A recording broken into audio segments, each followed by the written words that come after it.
सुधांशु जी, प्रधानमंत्री नरेंद्र मोदी ने दो टूक कहा, नाम लेके कहा, it was no holds barred. आज उन्होंने साफ कहा एक तरफ भ्रष्टाचारी है, एक तरफ भ्रष्टाचार पे वार करने वाले। उन्होंने कहा एक देश एक परिवार दो कानून कैसे। उन्होंने कहा अगर इनके परिवारों को आगे बढ़ाना है तो इनको वोट दो, भारत को आगे बढ़ाना है तो मुझे वोट दो। सुधांशु त्रिवेदी जी, आपसे शुरू कर रहा हूं। देखिए, बहुत स्पष्ट मैं बताना चाहता हूं, 23 जून को माननीय प्रधानमंत्री जी अमेरिका में थे। भारत की रक्षा को कैसे सुदृढ़ किया जा सके, चाहे सेमीकंडक्टर्स का एग्रीमेंट करना हो, फिर चाहे भारत के लिए फाइटर प्लेन्स के इंजन बनाने की बात हो या प्रीडेटर ड्रोन, तो कई डिफेंस डील हो रही थी कि भारत की डिफेंस यानी सुरक्षा को कैसे मजबूत किया जाए। ठीक इसी समय 23 जून को ही एक और डिफेंस डील हो रही थी, वो हो रही थी पटना में। वो डिफेंस डील किस किस के बीच में हो रही थी और किस लिए हो रही थी?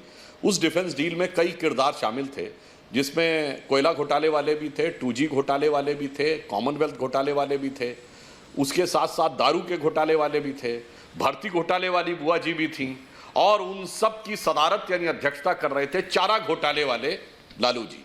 तो यहां पे एक अलग डिफेंस डील थी कि अपने अपने घोटाले का डिफेंस कैसे किया जाए, सब लोग मिलकर।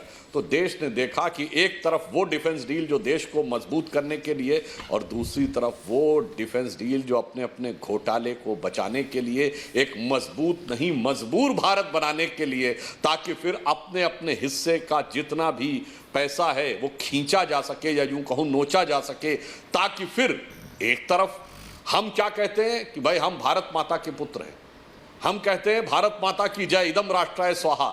ये जितने भी दल हैं, मैं ईमानदारी से एक बात कहना चाहूँ, प्रधानमंत्री जी ने कहा कि 75 साल पूरे हुए हैं, 100 साल पूरा होने पे भारत का अमृत काल पूर्ण होगा और हमारा ये टारगेट है।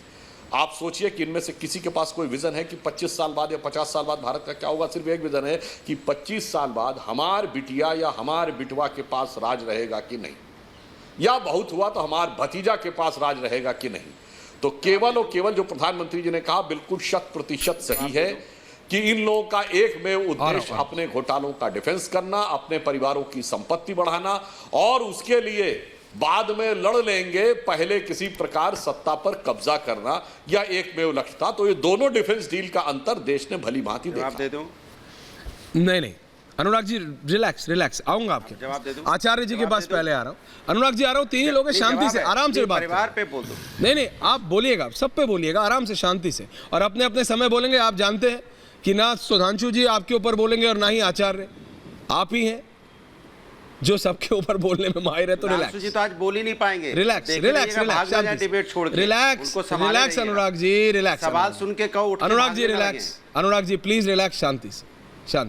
आचार्य जी, आचार्य प्रमोद कृष्णम जी, मुझे इतना बताइए प्रधानमंत्री ने क्या गलत कहा?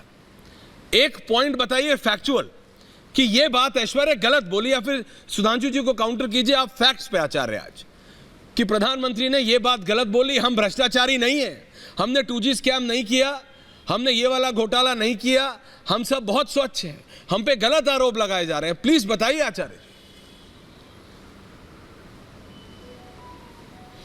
और देखिए ऐश्वर्या, सवाल है कि प्रधानमंत्री जी ये भूल गए कि वो प्रधानमंत्री हैं।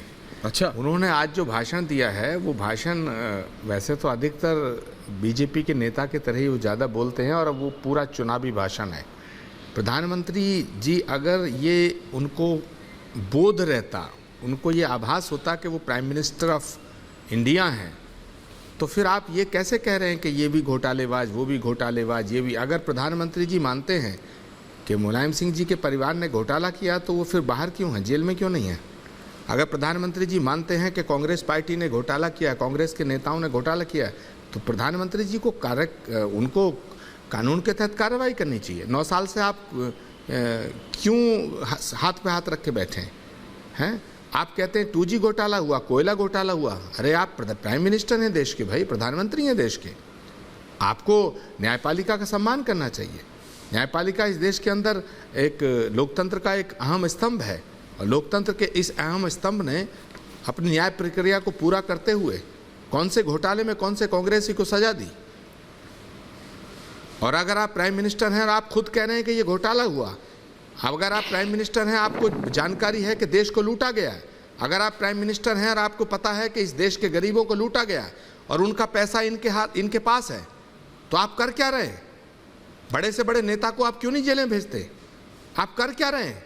आपने राहुल गांधी जी का 50 घंटे से ज़्यादा इंट्रोगेशन किया, आपने सोनिया गांधी जी को वहाँ ईडी के दफ्तर बुला के इंट्रोगेट किया, आपने कांग्रेस के तमाम नेताओं को इंट्रोगेट किया, लेकिन नतीजा क्या है? टाँय फिस।